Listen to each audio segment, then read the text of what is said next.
Government and the forest industry have had 20 years to adapt to the roles and responsibilities defined in the Crown Forest Sustainability Act of 1994.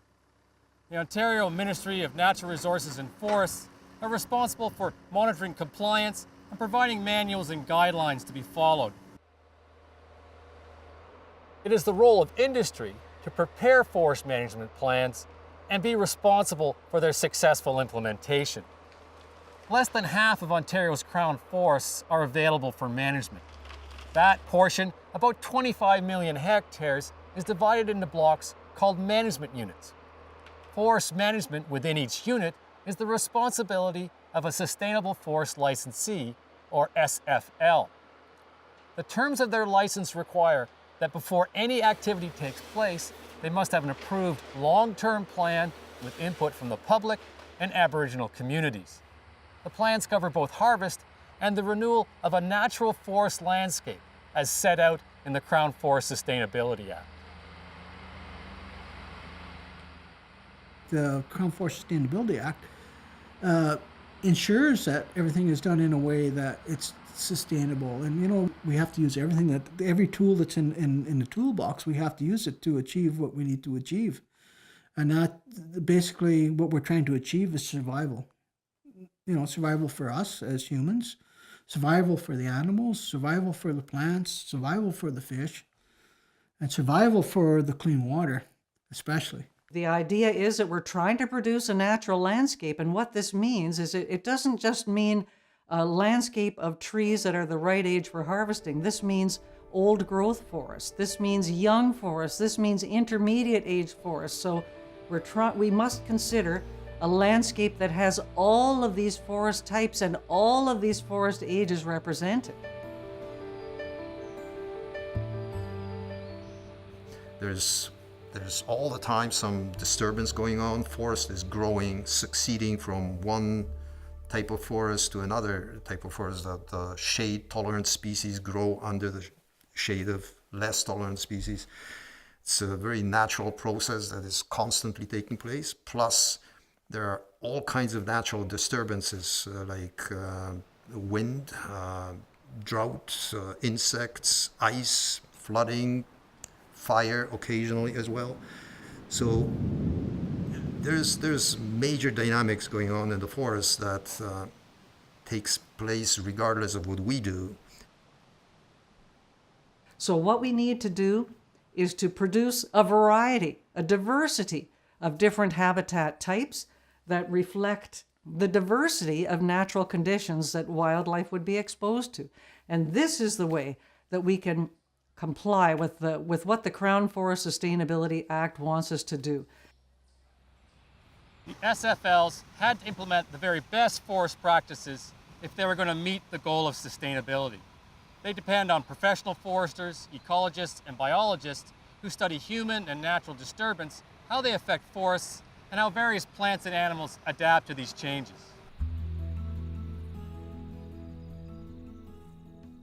So a professional forester is like a detective, looking at the adaptations that different plants and animals have and the disturbances that take place in the forest, natural disturbances.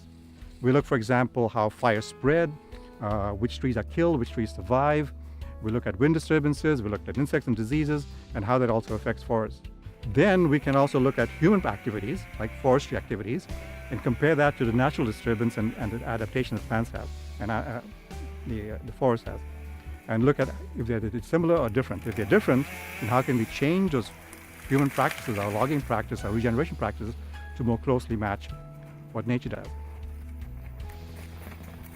In deciding what management approach to use, the forester begins by looking at the forest as it is now, as it was in the past, and as it might be in the future. Forests change through a natural pattern of disturbance and regeneration. Each of the management approaches emulates a different degree or type of disturbance. Based on the species present and the site conditions, the forester selects the approach that will create the best forest for the future. These poplar trees began growing here in the late 1990s after this area was clear-cut. Poplar stands like this are normally a product of forest fire. To regenerate and thrive, poplar needs the full sunlight and large openings that are created by intense fire. The fire suppression policies of the late 20th century significantly reduced the frequency of that type of natural disturbance. As a result, pure poplar stands are relatively uncommon in the Great Lakes St. Lawrence forest. Now these trees in about 60 years are going to start to die off and be replaced by other species. If we wish to conserve this stand, we need to recreate the conditions that produced it. Without a forest fire, the only way to do that is with a clear cut.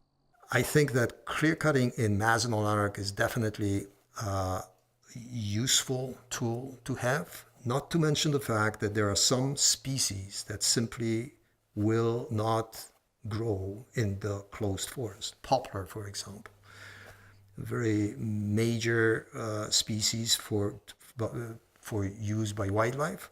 But if you have the whole forest managed as closed forest, beaver may have problem surviving, deer may have problems surviving. A lot of birds rely not only on the environment, but also directly on the buds and bark and all different elements of that young generation. Poplar is not the only species whose natural regeneration is specifically adapted to forest fire, and as a result is best managed through clear cutting. Called shade intolerant, many species need large openings and full sunlight to thrive. Tom Dolan, a forester with the Algonquin Forest Authority, is using this method for jack pine regeneration.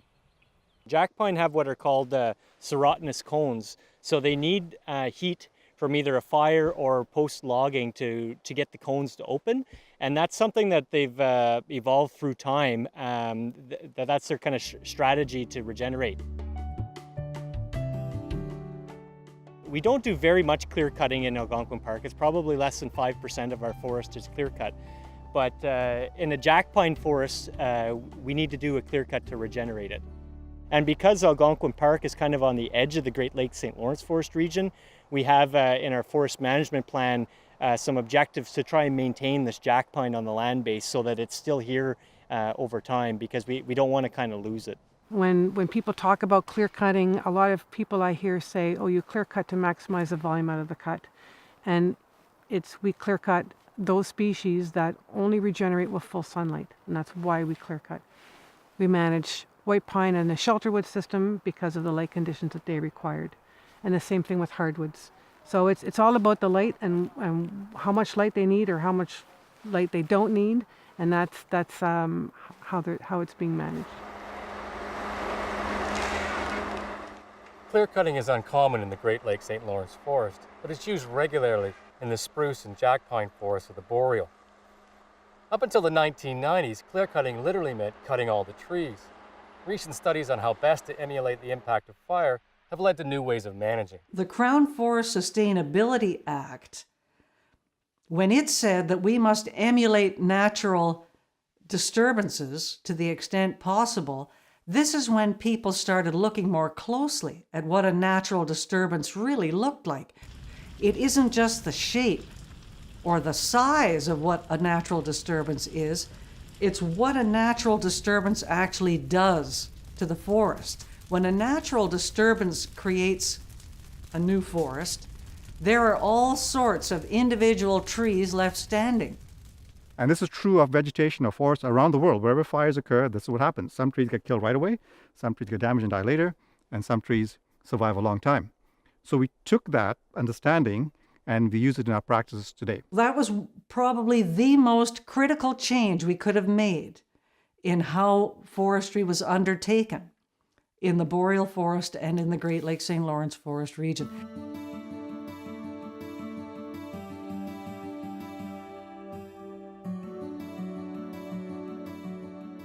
In some parts of the Great Lakes St. Lawrence forest, white pine is a dominant tree species. White pine is considered mid-tolerant in that it doesn't like too much sun, nor does it like too much shade. Although it responds well to fire to get a head start on other species, a typical clear cut isn't the best management approach.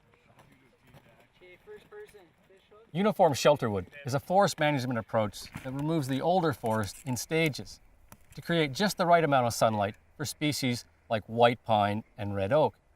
Depending on the conditions, tree planting may be used to help the young forest get started.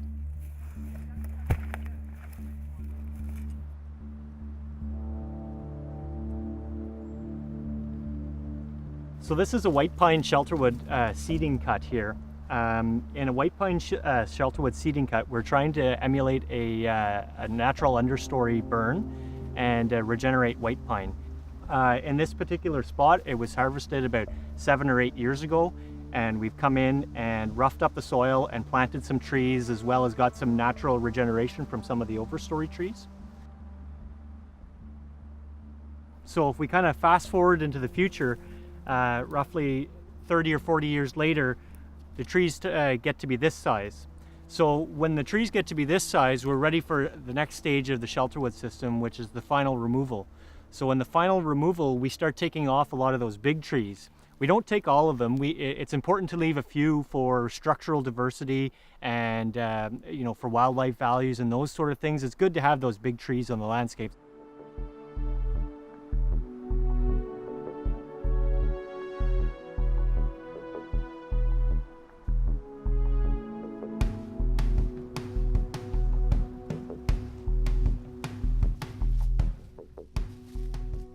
The more complex or diverse the forest, the tougher these decisions are. This is a mixed hardwood and conifer forest growing on the typically rugged topography of the Canadian Shield. Sites like this are common throughout the Great Lakes St. Lawrence forest. Here, diversity of tree species and site conditions vary so much over such short distances that emulating natural disturbance requires a very flexible approach. Areas of maple, beech, and ash, species that are shade tolerant and grow well beneath their older, more mature ancestors, would be lightly cut to maintain existing conditions. Areas of red oak and white pine would be more heavily cut because they need more sunlight to regenerate. And there are areas that would not be cut at all to protect wildlife habitat and other non-timber values. We have things like deer wintering yards and moose aquatic feeding areas. They're a protected area, now called moose emphasis areas. When you're doing forest management, you have to look at all these and you have to make sure that there's enough of that over the landscape to actually serve the population of the species that you're trying to protect.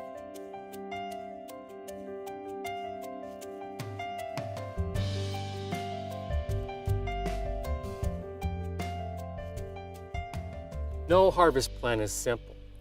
In order to exploit natural regeneration for all the species present, the forester must modify the degree of disturbance created by the harvest. This is the essence of adaptive forestry, the constant adaptation of harvest to site and species composition. While this is done in all forest types, in the Great Lakes St. Lawrence forest, it is the intensity of the adaptation that dominates.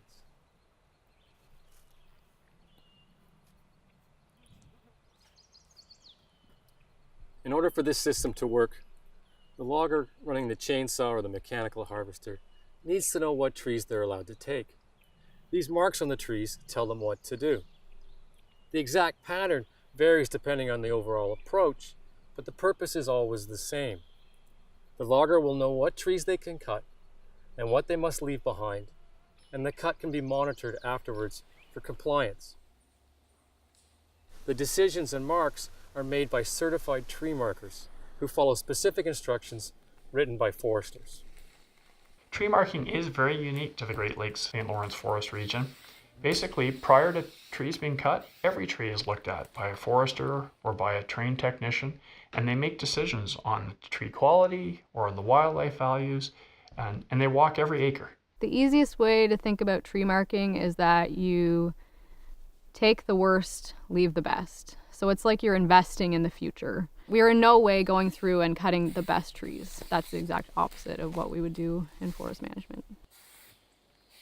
In the past, we marked trees to improve timber growth. We continue to do that, but now we're looking for new values. We're looking for red-shouldered hawk's nests and protecting them. We're looking for vernal pools that have amphibians in them, or cavity trees that have woodpeckers, and tree markers are identifying and protecting those values as part of their day-to-day business.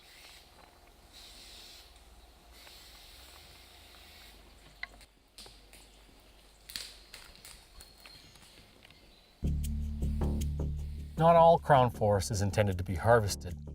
Some is set aside to be managed solely by Mother Nature. Older, relatively undisturbed forest has significant ecological and cultural value. For many people, old growth is the ultimate forest, where all the possibilities of a site have been allowed to progress through time to create something unique. These types of forests were more common in the past, and the few remaining examples are precious. You know, the ecological factors that were involved in creating this forest date back half a millennia at least. That predates Columbus, right? You can't replace these trees. Once they're gone, they're gone. What we came to realize is that old growth had additional ecological values, it had social values. This was brought to light mostly up in Temagami, Ontario, but many other places, and it became part of planning. There's now old growth policy to address the fact that we wanted to grow some forests beyond their commercial rotation. We wanted to grow them to be as big as they could be.